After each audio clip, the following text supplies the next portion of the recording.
Hello friends, math with Gajanan में आप सभी स्टूडेंट का एक बार फिर से स्वागत है। एसएससी सीजीएल 2023 के लिए हम प्रीवियस ईयर क्वेश्चन सोल्व कर रहे थे, जिसमें 2022 में जितने भी शिफ्टों के पेपर हुए हैं उन सभी शिफ्टों के पेपर हम यहाँ पे सोल्व कर रहे हैं। बिल्कुल एग्जाम अप्रोच से आपको सिखा रहा हूँ कैसे आपको एग्जाम में सोल्व करना है। तो देखिए, इसमें लगभग आपके पास एक महीना भी अब पूरी तरीके से नहीं बचा है एग्जाम होने में।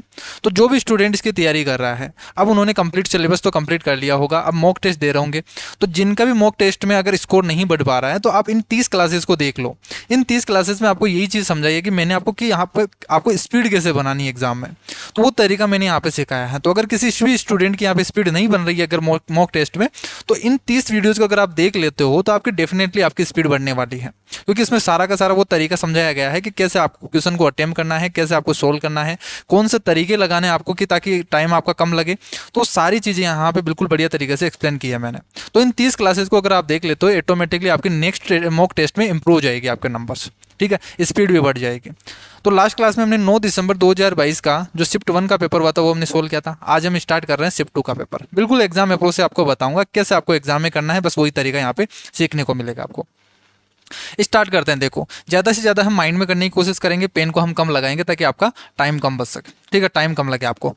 तो वही तरीका यहाँ पे आपको एग्जाम में लगाना है कि आपको माइंड में ज़्यादा कैलकुलेशन करनी है, लिखना आपको कम है, ताकि यहाँ पे टाइम आपको कम लगे और कम टाइम में आप अधिक क्वेश्चन सोल्व कर पाओ। जैसे फर्स्ट क्वेश्चन आपको दे रखा है, बोला क्या है कि what is the total number of officer working in all the companies. तो सभी कंपनियों में पूछा है टोटल, तो यहाँ पे टोटल निकाल दो डायरेक्ट। तो कितना हो जाएगा, 5 4 9 6 15 15 3 18 18 और 4 22 22 और 8 30 हो जाएगा, और यहाँ से 31 हो गया। तो ये हो गया आंसर। नेक्स्ट सवाल देखो यहाँ से। अब देखो, यहाँ से इसको पूरा सोल्व करने की जरूरत नहीं है। देखो, आपको डायरेक्ट यहाँ पे स्कैन हो गया कि कोस ए माइनस बी दे रखा है, कोस ए प्लस बी दे रखा है, और आपसे पूछा है ए और बी का मान क्या होगा। तो डायरेक्ट करो ना यहाँ से। देखो, √3/2 दे रखा है कोस की वैल्यू, यानी ए माइनस बी होगा वो कितना होगा, यहाँ से 30 डिग्री होगा। ए माइनस बी कितना होगा, 30 डिग्री होगा। ए प्लस बी अगर 0 दे रखा है तो ए प्लस बी कितना होगा, 90 होगा। क्या ये 90 होगा? अगर ए निकालना है हमें तो क्या करेंगे, यहाँ से दोनों को जोड़ो और 2 से डिवाइड कर दो। 9 3 12 डिवाइडेड बाई 2 कर दोगे तो 60 आ जाएगा ए का मान। अगर बी चाहिए तो दोनों को माइनस कर दो और डिवाइडेड बाई 2 कर दो, तो 60/2 करोगे, ये 30 आ गया। वैसे तो एक निकालते ही काम हो जाता आपका। ए निकाला तो वो 60 है, किसी भी ऑप्शन में नहीं है, तो एक ऑप्शन हो गया। आगे क्यों सोल्व करें फिर। तो जब भी आपको यहाँ पे ध्यान रखना कि जब भी आपको ए प्लस बी दे दिया जाए और ए माइनस बी दे दिया जाए, जैसे मान लीजिए यहाँ पे अक्स है, ये वाई दे रखा है, तो आपको ए निकालना हो तो कुछ ही नहीं करना, इनको जोड़ो और 2 से डिवाइड कर दो। और अगर बी निकालना हो, इसको माइनस कर दो, x minus y divided by 2 कर दो, तो बी आ जाएगा आपके पास। तो यही चीज़ मैंने यहाँ पे लगाई है। नेक्स्ट यहाँ पे नेक्स्ट क्वेश्चन देखो, टाइम एंड डिस्टेंस का पूछा गया है, एवरेज स्पीड का। देखो, एक ये एवरेज स्पीड का ना, एक क्वेश्चन तो फिक्स है, यहाँ से आता ही आता है टाइम एंड डिस्टेंस से। टाइम एंड डिस्टेंस से 2 क्वेश्चन आते हैं, एक तो रिलेटिव स्पीड का आता है और एक यहाँ एवरेज स्पीड का बनता है। तो 2 ही क्वेश्चन बनेंगे इसमें, ठीक है। यहाँ से एवरेज स्पीड पूछा है। एवरेज स्पीड क्या होती है, total distance upon total time. बोला है कि वह बाइक से, कार से तो 40 किलोमीटर पर आवर की स्पीड से 3 घंटे लगते हैं, 30 किलोमीटर पर आवर की स्पीड से 2 घंटे, ट्रेन से चलता है तब वो 80 किलोमीटर पर आवर की स्पीड से 5 घंटे चलता है। उसकी एवरेज स्पीड बता दो। तो टोटल डिस्टेंस कितनी हो जाएगी, यहाँ से 4 या 12 120 किलोमीटर कार से चला है।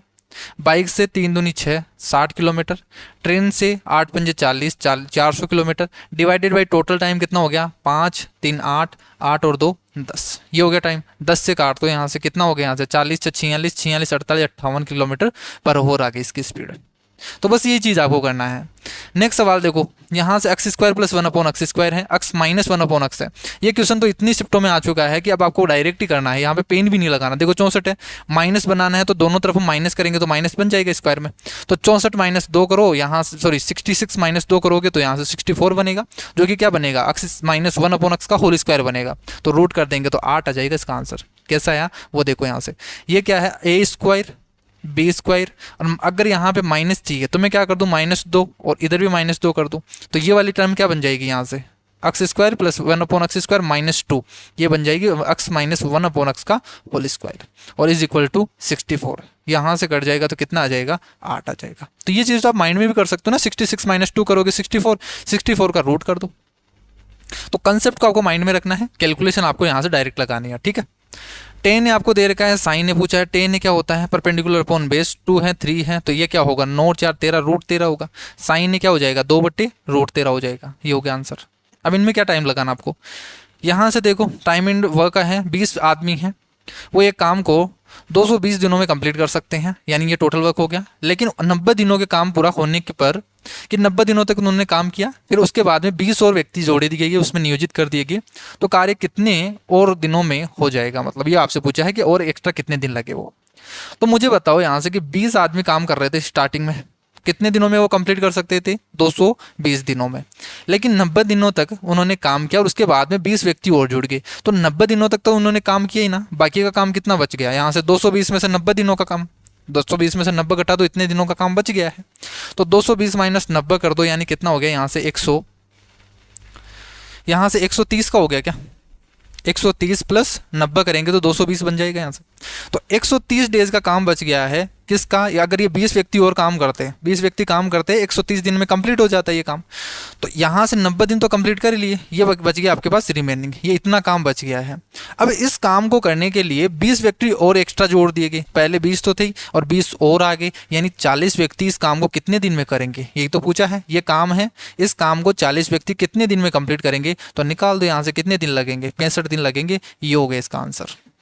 तो ये 5 से 7 सेकंड का सवाल, अगर आपको कंसेप्ट पता है, कुछ ही नहीं किया मैंने, यहाँ पे 90 दिन तो उन्होंने काम कर लिया, तो उसको तो हटा दो, बाकी का कितना काम बचा, ये काम बचा। इस काम को कौन करेंगे, ये 40 व्यक्ति काम करेंगे, तो 40 व्यक्ति कितने दिन में कंप्लीट कर देंगे, 65 दिन में कंप्लीट करेंगे। नेक्स्ट सवाल देखो, sine theta plus cos theta है, यहाँ से सी एन डी कंपोनेंटो डिविडेंटो लगा दोगे तो sine theta upon cos theta क्या बन जाएगा, ये टेन थीटा है, ये बन जाएगा 3 + 2 5, 3 - 2 1, यानी टेन थीटा की वैल्यू आ गई 5। टेन थीटा की वैल्यू 5 है, यानी ये क्या है 5 और 1 25 और 1 26, यानी √26 हो गई है। यहाँ से साइन की पावर 4 थीटा माइनस कोस की पावर 4 थीटा, ये a² - b² का फॉर्मूला बन गया, a + b a - b। जब a + b करोगे तो sine square plus cos square वो तो 1 बन जाएगा, और आ जाएगा क्या a - b होगा, तो sine square minus cos square आएगा। पुट कर दो यहाँ से, साइन की वैल्यू तो क्या हो जाएगी, यहाँ से 5/26 हो जाएगी, 25/26, 5/√26 होगा, स्क्वायर करेंगे तो 25/26 होगा, माइनस कोस स्क्वायर करेंगे तो 1/26 हो जाएगा, यहाँ से 1/, तो यहाँ से कितना हो गया 24/26, इसको मैं क्या लिख सकता हूँ 12/13। नेक्स्ट सवाल देखो, एक आपको क्यूब दे रखा है जिसकी साइड इतनी दे रखी है, इसमें से एक क्या निकाला जाता है, एक स्पेयर निकाला जाता है, बड़ा लार्जेस्ट निकालना है, तो इसका वॉल्यूम आपको बताना है। तो जब यहाँ से क्यूब दे रखा है, तो क्यूब में से हम यहाँ पे स्पेयर निकालेंगे तो क्या बनेगा, यहाँ से अगर मान लीजिए इसकी साइड कितनी है 2.8 है, तो इसमें से निकालेंगे तो इस तरीके से निकलेगा कुछ पूरा का पूरा, यानी इसकी जो रेडियस होगी वो क्या हो जाएगी, इसकी साइड की आधी हो जाएगी, तो इसकी साइड की आधी कितनी होगी 1.4, तो 1.4 है, इसका वॉल्यूम निकालना है, तो क्या हो जाएगा 4/3, पाई की वैल्यू हो जाएगी 22/7, इंटू आर क्यूब करेंगे, आर कितना है 1.4 इंटू 1.4 इंटू 1.4। ये थोड़ा सा कैलकुलेटिव सवाल बन जाता है इस टाइप से, तो सोल्व कर देंगे। देखो इसको कैलकुलेशन करना पड़ेगा इसका कंप्लीट, तो यहाँ से सोल्व करेंगे, देखो पॉइंट को हटा के मैं यहाँ पे 3 जीरो लगा देता हूँ, 7 से डिवाइड करेंगे तो 2 बार चला गया, 3 से तो नहीं जा रहा है यहाँ पे, ठीक है, तो इसे तो बाद में सोल्व करेंगे। यहाँ से सोल्व कर दो, देखो 14 का स्क्वायर करेंगे यहाँ से तो कितना बनेगा 196 इंटू 8 से गुना कर दो, इसको 8 इंटू 22 गुना करना है, डिवाइडेड बाई ये आपका है। अब देखो सोल्व करेंगे, 8 से गुना कर दो आप, तो 8 6 48, यहाँ से 4 9 × 72, 72 और 4 76, यहाँ से 7 8 और 7 15, ये बन गया। इसको 11 यहाँ से इसे लिख सकता हूँ 11 इंटू 2, तो मैं 2 से और गुना कर दूँ इसको, तो 8 दूनी 16, 6 दूनी 12 और 13, 5 दूनी 10 और 11 और 2 और 1 3, ये बनेगा। अब यहाँ से 11 से मल्टीप्लाई करना है, तो 11 की ट्रिक आपको पता है, यहाँ से क्या बन जाएगा 6 6 और 3 9, 3 और 1 4, 3 और 1 4 और 3 का 3, डिवाइडेड बाई 3 से डिवाइड करना है, तो क्या बन जाएगा यहाँ से 1000 से ना, तो 1000 से तो यहाँ पे लग जाएगा पॉइंट, 3 से डिवाइड कर दो तो कितना बन जाएगा 11.3 चौक 12 बनेगा, यहाँ से 3 चौ देखो एक है 3, यहाँ से 14 बन जाएगा, 3 चौक 12 2 होगा यहाँ से, और ये बन जाएगा 3 × 24 3 नाम 27, तो 11.49 आसपास आएगा, 11.49, और फिर चलेगा यहाँ से और सोल्व करेंगे तो यहाँ से 24 3 नाम 27, 2 बचेगा, 3 × 24, इस तरीके से आएगा 11.498, इस तरीके से आएगा, ठीक है। तो कौन सा ऑप्शन हो जाएगा 11.50 हो जाएगा।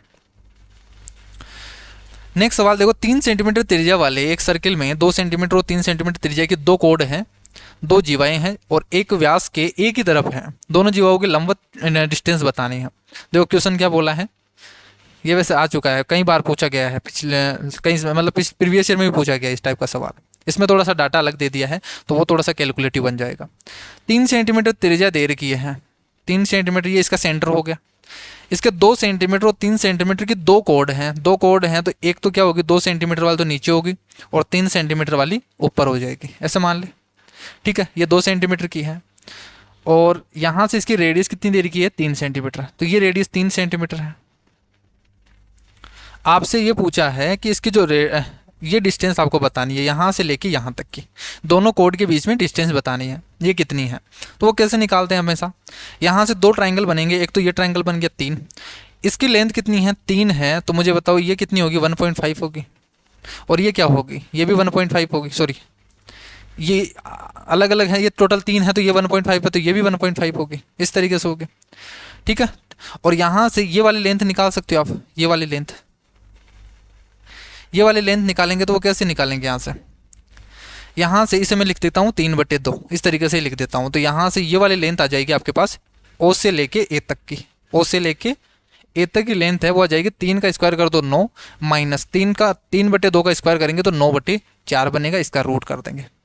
तो यहाँ से कितना बनेगा, यहाँ से बनेगा 9 × 3/4, यानी बाहर कर देंगे तो ये बन जाएगा 3/2√3, ये बन जाएगा।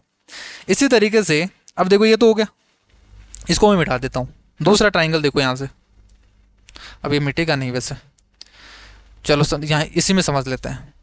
दूसरा ट्राइंगल यहाँ पे ये बनेगा, देखो ये वाला बनेगा, इसमें रेडियस ये 3 है तो ये भी क्या होगी, 3 ही होगी रेडियस। ये वाली यहाँ तो टोटल लेंथ कितनी है, 2 है, तो ये वाली कितनी होगी, 1 होगी। ये 3 है, ये 1 है, तो ये ओ से लेके बी तक की ये लेंथ बता सकते हो, ओ बी, ये कितनी हो जाएगी, 3 का स्क्वायर 9 माइनस 1 का स्क्वायर, तो √8 बन जाएगा। √8 को क्या लिख सकते हैं, 2√2 लिख सकते हैं इसको यहाँ से, तो ये बन जाएगा। अब ओ बी आ गया आपके पास, टोटल लेंथ ओ बी आ गया इतनी 2√2 है, और ओ ए आपको पता है तो ए बी निकाल सकते हो क्या, तो ए बी क्या हो जाएगा, ओ बी में से घटा दो 2√2 में से 3/2√3 घटा दो, तो ये ए बी आ जाएगा आपके पास। इसको सोल्व कर दो बस ऑप्शन के अकॉर्डिंग, तो यहाँ पे कितना बनेगा, 4√2 माइनस 3√3 डिवाइडेड बाई 2 है, ये आंसर आना चाहिए इसका, तो ये आंसर आ जाएगा, ऑप्शन ए हो जाएगा।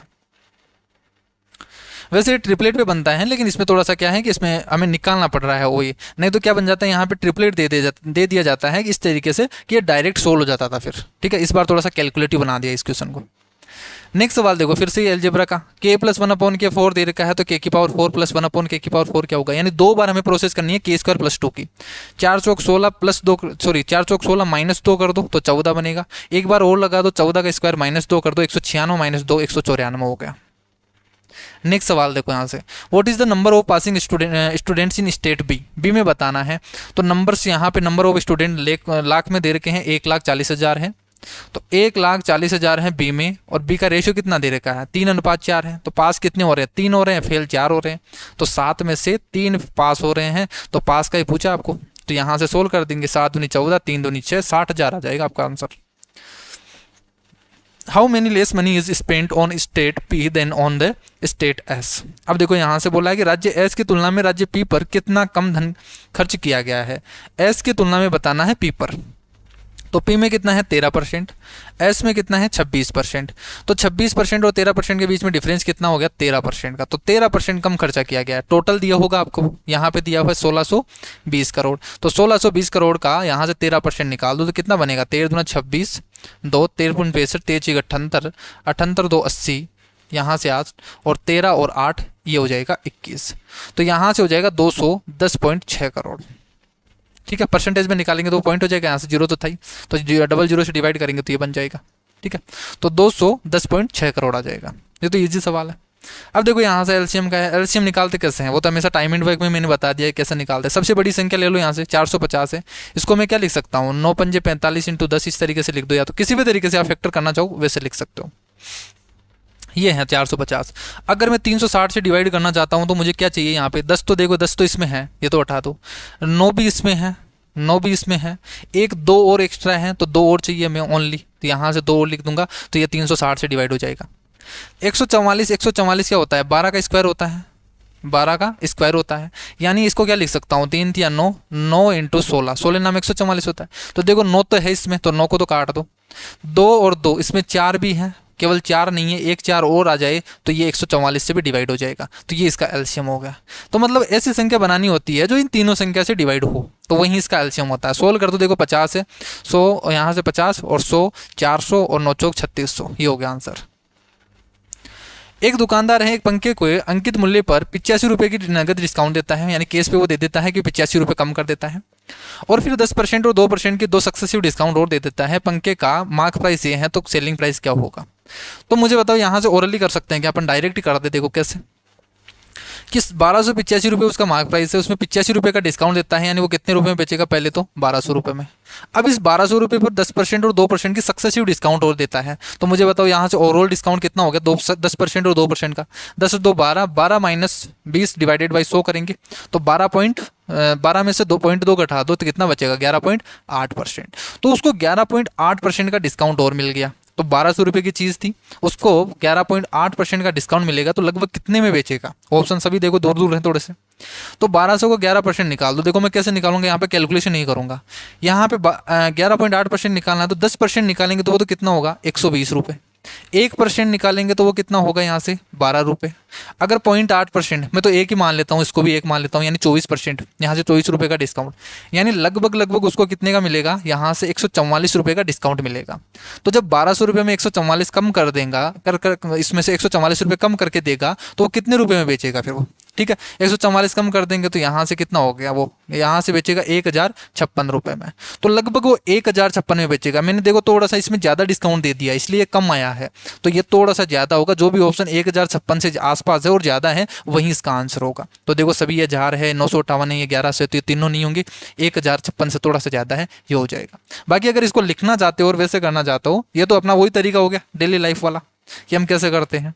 ये तो ठीक है, अपन दुकान पे जो सोल्व करते हैं ना, एक दुकानदार को भी पता होता है कि इस तरीके से अपन डिस्काउंट देना तो कितने रुपए होगा, वो इसी तरीके से सोल्व करेगा। और एग्जाम में आपको ऐसे ही सोल्व करना है। जितना आप नेचर से जोड़ोगे, जितना आपके आसपास जितनी भी कैलकुलेशन हो रही है उसको आप कनेक्ट करोगे, तब ऑटोमेटिक आपकी कैलकुलेशन स्पीड आ जाएगी, उसमें बढ़ जाएगी ऑटोमेटिक। आपको फिर पेन लगाने की जरूरत नहीं पड़ेगी। तो इसमें तो बिना पेन लगाए भी कर सकते हो। तो ये तो हो गया पहला तरीका। दूसरा तरीका, आप किताब में अगर कॉपी में लिखना चाहते हो तो वो तरीका सीखो।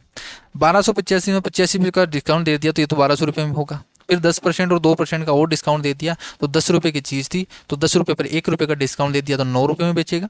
2% का और डिस्काउंट दे दिया, 2% की फ्रैक्शन वाला तरीका लगा रहा हूँ यहाँ से, तो 50 से क्या करेगा? ये 49 रुपये में बेचेगा। अब इसको सोल्व कर लो, ये होगा मेथड। तो तीसरा तरीका एक और होता है यहाँ से, इसी को लिखने का तरीका, कि यहाँ पे फ्रैक्शन कितना है? 1/10 है और यहाँ पे 1/50 है, यानी 10 रुपये की चीज़ को 9 रुपये में और 50 रुपये की चीज़ को यहाँ पे 49 रुपये में। इसको सोल्व करेगा 500, इसको सोल्व करेगा यहाँ पे जो आएगा, ये क्या है? मार्क प्राइस है, ये सेलिंग प्राइस है। इसकी वैल्यू आपको दे रखी है 1200 और इसकी वैल्यू आप निकाल लेना जितनी यूनिट है। तीसरा तरीका होगा। तो इस तरीके से है, लेकिन ये कैलकुलेटिव है, ठीक है। आप यहाँ पे डायरेक्ट ही निकाल सकते हो, तो वो क्यों करें फिर। नेक्स्ट सवाल देखो, यहाँ से 12% की लॉस पे इतने में बेचता है और 18% का अगर वो कमाना चाहता है तो कितने रुपए में बेचेगा। सिंपली सवाल है, एक लाइन में लिखेंगे क्या कि इतने रुपए में जो वो बेचता है ना, तो उसको कितना लॉस होता है? 12% का, यानी 100 रुपये की चीज़ पर अगर 12 का लॉस होगा तो बेचेगा कितने में? 88 रुपये में बेचा है, तो इसकी वैल्यू है। और चाहता क्या है कि वो 100 रुपये की चीज़ पर 18% का प्रॉफिट कमाना चाहता है, यानी 118 रुपये में वो बेची इससे। तो बस हो गया, इसको कैलकुलेशन है, इसको सोल्व कर दो। यहाँ से देखो 4 से डिवाइड कर देंगे तो यहाँ से ये 22 बन गया। 4 से डिवाइड कर दो, एक हो जाएगा, और यहाँ से 4 पंजे 20, 1 4 7 28, तो यहाँ 2 से और काट दीजिए, यहाँ से तो क्या बचेगा? 5 9, ये 11 हो गया। 11 से डिवाइड कर दीजिए 1, 11 चौक 44 और 11 सा 77, ये हो गया। यानी ये हो गया आपके पास 1046 इंटू 59, ये हो गया। अब देखो ये कैलकुलेशन का पार्ट हो गया। अब आपको ये कैलकुलेशन आनी चाहिए। एक तो तरीका आप यहाँ से 59 को फिर वो मल्टीप्लाई कर रहे हो, और वो तरीका वो तो नहीं लगाना, वो बच्चों का तरीका हो गया। दूसरा तरीका क्या है कि जो मैंने सिखाया है कि आप 9 को यहाँ से मल्टीप्लाई करो, वो कंप्लीट सोल्व करो। तीसरा तरीका क्या है कि आप यहाँ से क्या कर लो, इसको मैं 60 मान लेता हूँ, 60 - 1 लिख सकता हूँ। तो मैं 60 से गुना कर दूँ, 1046 घटा दूँ, तो देखो 60 से गुना कर देता हूँ मैं। 6 से गुना तो कर ही सकता हूँ ना यहाँ से, तो 6 से गुना करूँगा, 6 7 42, यहाँ से 4 6 चौका 24 28 और 6, ये हो गया आपके पास। इसमें से एक बार 1046 हटा दूंगा तो ये आ गया आपका आंसर 3। यहाँ से 1 बचेगा तो 6 और 7 बच जाएगा यहाँ से, और यहाँ से ये 7 हो गया, यहाँ से 1 हो गया और ये 6 हो गया, तो आ गया आपके पास 61,773। तो इस टाइप से आपको कैलकुलेशन, अब देखो कैलकुलेशन हर डाटा के अकॉर्डिंग चेंज होती है। यहाँ पे अगर कुछ और डाटा होता तो फिर मैं अलग तरीका, यहाँ पे फिर मल्टीप्लाई करना होता। अगर ये 60 के आसपास कोई भी एक 10 मतलब 10 प्लेस पे आने वाले भी जिसके लास्ट में 10 बन रहा हो और इस तरीके से आता है ना, तो फिर हम इसी तरीके से करते हैं इस कैलकुलेशन को। अगर ये संख्या 9 से डिविजिबल है तो रिमाइंडर बताओ, तो 9 से डिविजिबल है तो जहाँ पे 9 बन रहा ना उनको काट दो, जो बचेगा वही रिमाइंडर हो जाएगा। 9 बन गया, 8 और 9 बन गया, 7 और 2 9 बन गया, 6 और 3 9 बन गया, 5 और 4 9 बन गया, एक भी यहाँ पे डिजिट नहीं बचा, यानी रिमाइंडर कितना है, 0 है। नेक्स्ट सवाल देखो, ये अच्छा सवाल है। इसके दो तरीके बताऊंगा मैं, एक शॉर्ट तरीका, एक यहाँ पे थोड़ा सा बेसिक तरीका। मीनू और दया हैं क्रमशः 10 किलोमीटर पर आवर और 25 किलोमीटर पर आवर की चाल से ए से बी तक, जिसके बीच में डिस्टेंस 105 किलोमीटर है, की दूरी तय करती है। दया पहले बिंदु बी पर पहुंचती है और फिर तुरंत लौट जाती है। मीनू से बिंदु सी पर मिलती है। बिंदु ए से बिंदु सी तक की दूरी क्या है? ये तो क्वेश्चन हो गया, आपने पढ़ लिया होगा। यहां से समझो, देखो बोला क्या है वो समझा देता हूं। यहाँ पे पहले क्वेश्चन, 2 पॉइंट है यहाँ पे, ये ए है ये बी है, इनके बीच में डिस्टेंस है 105 किलोमीटर की। पहले मीनू है, ये 10 किलोमीटर पर आवर की स्पीड से जाएगी, और जो दया है डी है, ये 25 किलोमीटर पर आवर की स्पीड से जा रही है। तो जिसकी स्पीड ज़्यादा होगी वो पहले पहुंचेगी यहाँ पे बी पे, और जिसकी स्पीड कम है वो बाद में पहुंचेगी। तो बोला है कि जब दोनों एक साथ समय पर, एक ही समय पर वो चलना स्टार्ट करती हैं, तो जब एक ही समय पर स्टार्ट करेगी, जब दया है ना, ये दया, ये तो क्या करेगी, ये पहले पहुंच जाएगी यहाँ पे, तो पहुंच गई यहाँ पे, और जैसे ही पहुंच गई फिर वो यहाँ पे रुकेगी नहीं, ये वापस लौट रही है इस तरफ। तो जब इस तरफ लौटेगी तो मान लीजिए यहाँ पे इसी पॉइंट पे मिलती है इससे, और यहाँ पे मीनू है, ये चल लेगी यहाँ पे, और ये इस पॉइंट पे दोनों मिल जाते हैं। अब ये पूछा आपसे कि ए और सी के बीच में जब वो मिलेगी मीनू इस दया से, तो उनके बीच में डिस्टेंस कितनी होगी, ए और सी के बीच में डिस्टेंस कितनी होगी, वो आपको बताना है। तो एक तो तरीका थोड़ा सा लेंथी वाला तरीका बता देता हूँ, जो बेसिक आपके माइंड में आ रहा होगा। पहला तरीका, आप क्या सोचोगे, पहले तो क्या निकालोगे कि 105 किलोमीटर को, देखो सेम टाइम पे निकल रही है दोनों, तो 105 किलोमीटर को जो दया ट्रेवल करेगी, तो 105 किलोमीटर चलने में उसको कितना टाइम लगेगा यहाँ बी तक पहुँचने में, पहले ये निकाल ले कि अपन यहाँ बी पर वो कितने टाइम पर पहुँच जाएगी। ठीक है, तो देखो 105 किलोमीटर को जब वो 25 की स्पीड से चलेगी तो इतना टाइम लगेगा उसको, ये इतना टाइम लगेगा, यानी इतने टाइम में वो बी पॉइंट पर पहुँच जाएगी दया। यहाँ से सोल्व कर दे तो 5 से डिवाइड करेंगे, 1 चौक 84, 21 5 105, और ये 21/5 घंटे में, 21/5 घंटे में यहाँ पे पहुँच जाएगी। 21/5 घंटे में यहाँ पे पहुँच गई। अब ये बी है, अब ये मुझे बताओ 21/5 घंटे में जो मीनू है वो कहाँ पहुँच जाएगी, यहाँ से सोल्व कर देंगे कितनी, तो यहाँ से जो डिस्टेंस निकलेगी मीनू की, वो कितनी ट्रेवल कर लेगी, यहाँ से ये ए से लेके बी के बीच में कहाँ तक पहुँच पाएगी, वो निकाल ले अपन। तो मीनू है 21/5 घंटे में 10 किलोमीटर पर आवर की स्पीड से चल रही है, तो यहाँ से 42 किलोमीटर वो चल पाएगी, यानी 42 किलोमीटर वो आगे आ गई है। अब ये 42 किलोमीटर चल चुकी हैं, और मान लेते हैं ये यहाँ पे पहुँच गई, इस पॉइंट पे पहुँच गई मीनू। क्लियर है, मीनू इस पॉइंट पे पहुँच गई। अब बी यहाँ पे है, मीनू इस तरफ जा रही है, और दया है, जो दया है वो इस बी पॉइंट से इस तरफ आएगा। अब इन दोनों के बीच में दोनों टाइम सेम हो गए, यहाँ से मीटिंग टाइम निकाल सकते हो आप। कैसे निकालते हैं, उनके बीच में डिस्टेंस कितनी है डिवाइडेड बाई उनकी रिलेटिव स्पीड, तो वो टाइम निकालो। देखो इनके बीच में डिस्टेंस कितनी है, ये 42 तो चल चुकी है, बाकी के 105 माइनस 42 कर दो, तो ये डिस्टेंस बची है। इस डिस्टेंस को दोनों ट्रेवल करेंगे, दोनों एक तरफ आ रहे हैं, एक दूसरे की तरफ आ रहे हैं, तो स्पीड क्या हो जाएगी, रिलेटिव स्पीड जुड़ जाएगी। तो 10 और 25 क्या हो जाएगा, 35। तो इतने घंटे लगेंगे उसको, इतने घंटे लगेंगे इसी पॉइंट पर पहुंचने में दोनों को। ठीक है, तो ये टाइम लग गया। इतने टाइम में ये मीनू है कितनी डिस्टेंस ट्रेवल करेगी वो निकाल सकते हो। इनटू कर दो आप यहाँ से इसकी स्पीड से, तो 10 से मल्टीप्लाई कर दो, तो ये यहाँ की स्पीड आ जाएगी एम से लेके सी तक की। क्लियर है, ये इतनी डिस्टेंस और आ जाएगी। तो यहाँ से सोल्व कर देते हैं, तो कितना बचेगा, देखो 3 और यहाँ से 6 डिवाइडेड बाई 35 इंटू 10 बनेगा। 5 से डिवाइड कर दीजिए तो 5 7 35, 5 2 10, 7 से करेंगे 9 7 63, यानी 18 किलोमीटर और चल पाएगी। तो 18 किलोमीटर बाद में सी पर मिल जाएगी, पहले 42 किलोमीटर चल चुकी है, तो 42 + 18 जोड़ दो, तो यहाँ से कितना हो जाएगा, 60 किलोमीटर हो जाएगा क्या, यानी वो 60 किलोमीटर पर सी पॉइंट पर मिलेगी। ये हो गई आपकी डिस्टेंस ए से लेके सी तक। ये तो हो गया पूरा का पूरा, मतलब बेसिक तरीका, पूरा इस तरीके को कि आप इसको लिखो, पूरा सोल्व करो, वो आपके माइंड में आ रहा है तरीका। दूसरा तरीका यहाँ पे रेशियो वाला तरीका है, वो समझो, देखो वो बहुत ही इजी तरीका है, और वही आपको एग्जाम में लगाना है। बोला मैंने क्या है कि ए है, ये बी पॉइंट है, यहाँ पे एक मीनू है एक दया है, ये मीनू है ये दया है।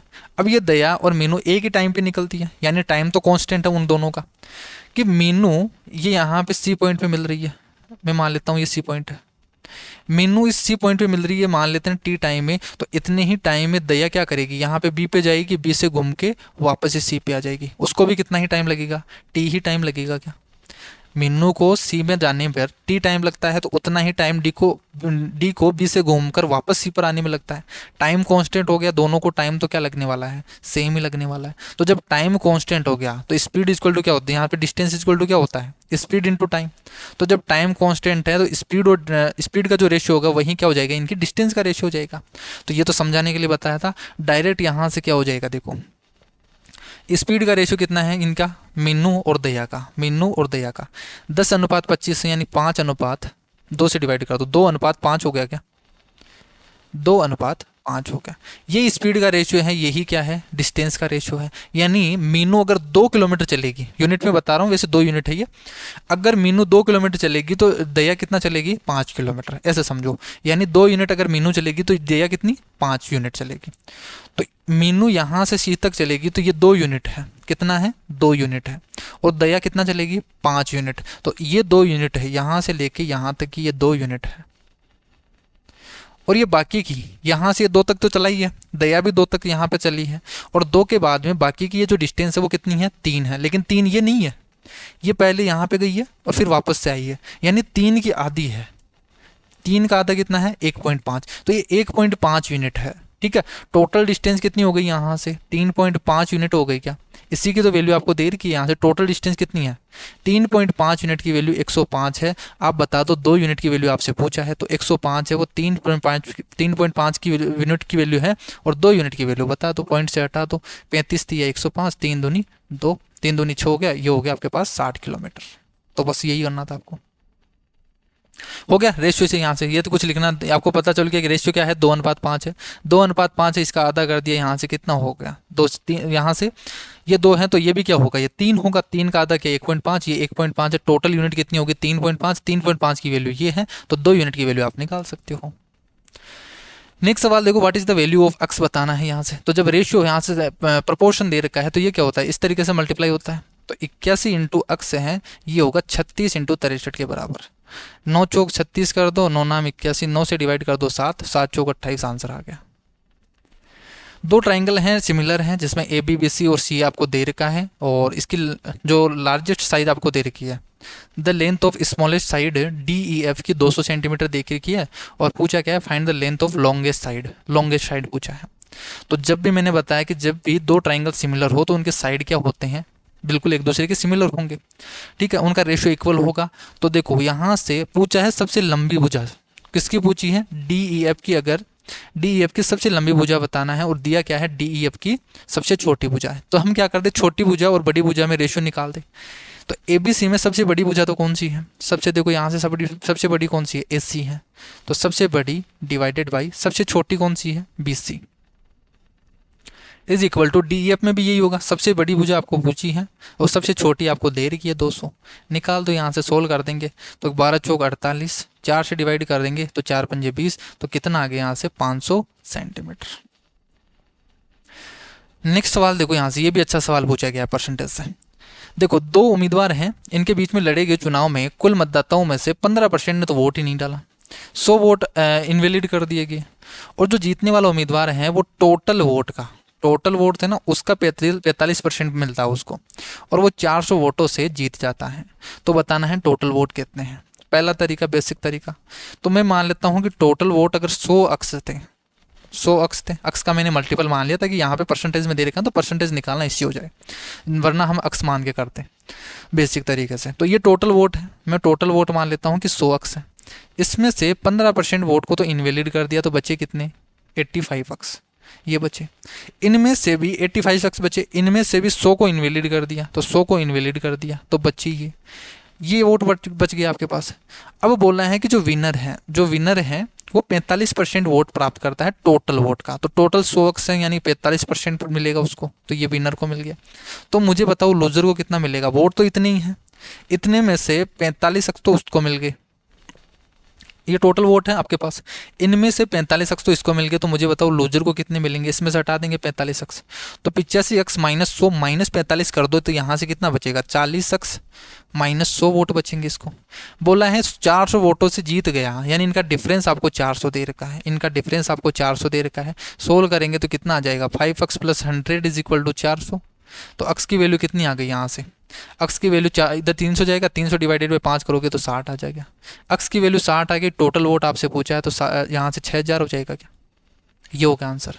तो ये तो हो गया बेसिक तरीका। इसी को करने का दूसरा तरीका थोड़ा सा शॉर्ट, वैसे हमें बेसिक से ही करना होता है इस क्वेश्चन को, लेकिन इसी को मैंने थोड़ा सा यहाँ पे कैलकुलेशन को ईजी करने के लिए एक दूसरा कंसेप्ट बताया, लेकिन वो वैसे गलत है, लेकिन यहाँ पे सही होगा आपके लिए।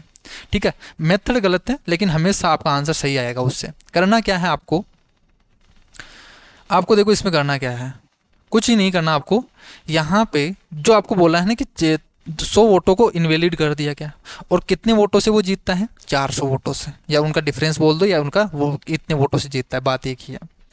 तो 400 में से 100 वोट को हटा दो आप। पहला काम क्या करना है, जो यहाँ पे जीता है और इनवैलिड किया है, इन इनवैलिड को तो इनमें से हटा दो, तो बचे कितने 300 वोट। यानी अब ये सवाल इस तरीके से हो गया कि टोटल वोट थे ना, टोटल वोट, अगर टोटल वोट 100 थे, टोटल वोट 100 थे, जिसमें से 15 तो क्या कर दिए इनवैलिड कर दिए, यानी वो तो बचे कितने 85%, 85% बचे। और टोटल वोट का 100 में से 45%, तो 45% है वो विनर को मिलता है, और लूजर को कितना मिलेगा फिर 85 माइनस 45 कर दोगे यहाँ से, तो 40 वोट मिलेगा लूजर को। इनका डिफरेंस ही तो आपको यहाँ से ये हो गया 300 वोट से जीत गया।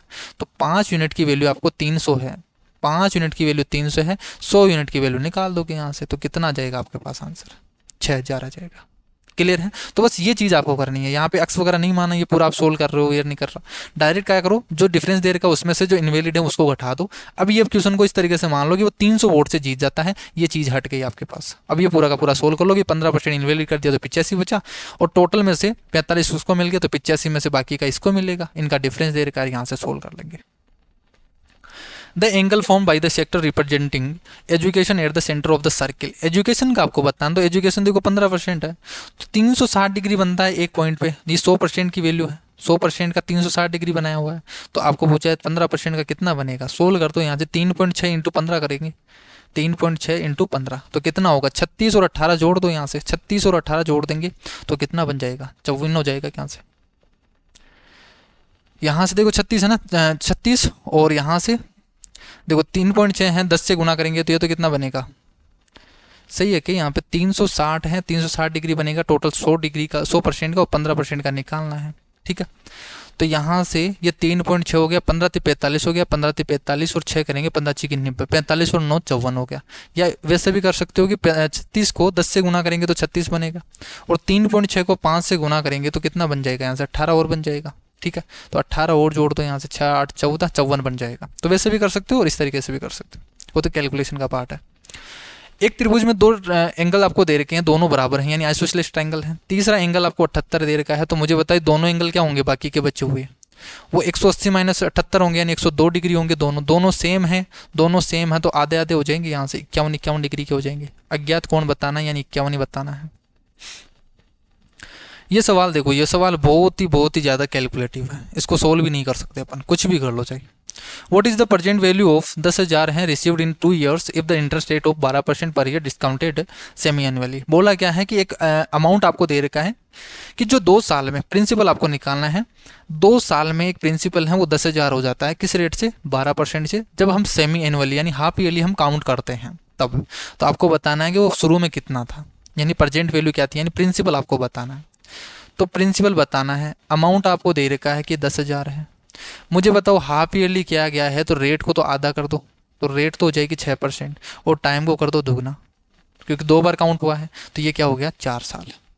तो इसके लिए बोला है यहाँ से प्रिंसिपल क्या होगा। अब कोई सा भी तरीका लगा लो आप, ये कैलकुलेटिव बनेगा क्वेश्चन। कैसे, देखो एक पहला तरीका लगाते हैं अपन फॉर्मूला वाला, कि पी एम को मान लेता हूँ अक्स है, P into 1 plus R by 100 करोगे तो 106 डिवाइडेड बाई 100 बनेगा, इसकी पावर 4 इज इक्वल टू 10,000 बन रहा है। अब इसको सोल्व कर लो।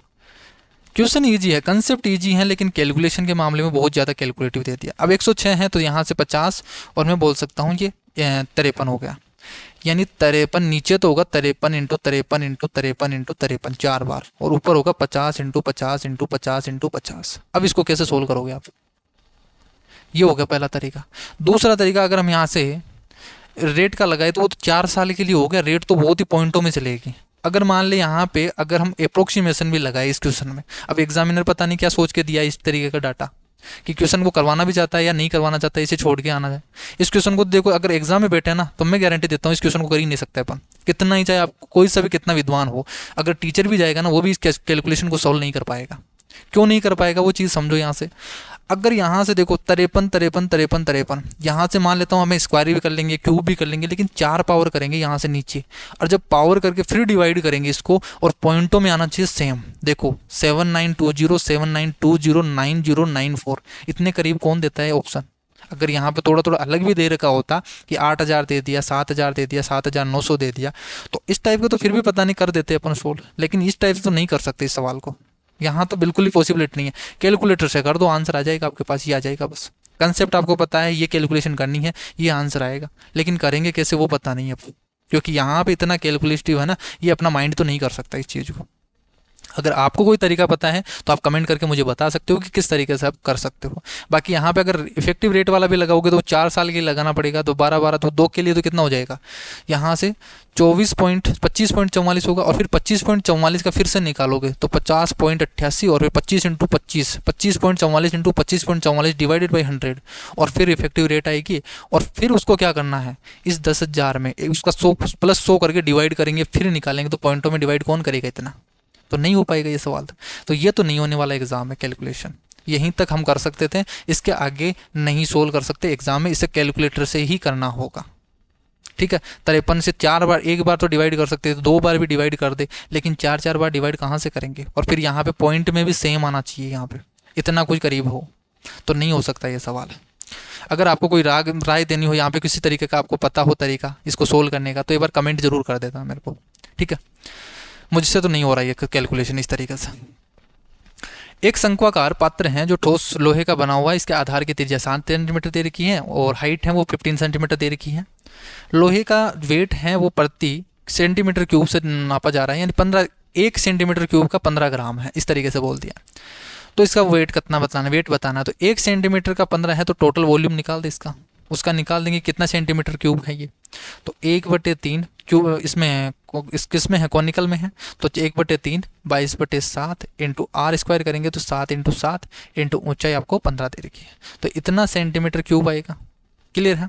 और यहाँ से इतना सेंटीमीटर क्यूब आ गया, तो इतना है, तो एक का 15 ग्राम है, तो इनका कितना हो जाएगा, ये इतना ग्राम हो जाएगा। ये सोल्व कर देंगे, सोल्व कर दो, 7 से 7 चला गया, 3 से डिवाइड करेंगे, 3 पंजे 15, तो सोल्व करेंगे तो कितना बन जाएगा, देखो 5 दूनी 10, 10 इंटू 11 इंटू ये बन गया 7 इंटू 15, 15 7 105 हो गया, 105, और इसको 11 से गुना करना है तो 11 55, और ये 0 आ गया।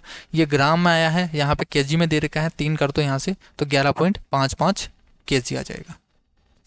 लास्ट सवाल देखो, यहाँ से P प्लस क्यू दे रखा है, पी क्यू आपको दे रखा है, पूछा है 3PQ प्लस क्यू क्यू, तो ये क्या होता है, 3 तो बाहर है ही, इसका मान लिख लो A cube plus B cube है, A प्लस बी का होल क्यूब करोगे तो 216 माइनस 3AB ये 4 है, और A प्लस बी ये 6 है। बस इसको सोल्व करना है।